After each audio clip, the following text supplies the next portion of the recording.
Hey guys, in this video I'm gonna show you how to enable or disable night mode on the Samsung Galaxy S24 Ultra. Let's get started, but don't forget to follow to see more useful content. So firstly, let's launch the camera. You can do it by simply swiping left if you edit this widget on the lock screen. Or you can unlock the phone and then find the camera in the menu.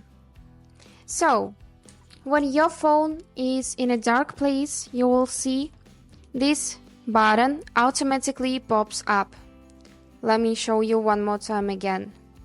So you can see this little moon icon and you can turn on or turn off night shoot mode, just like this.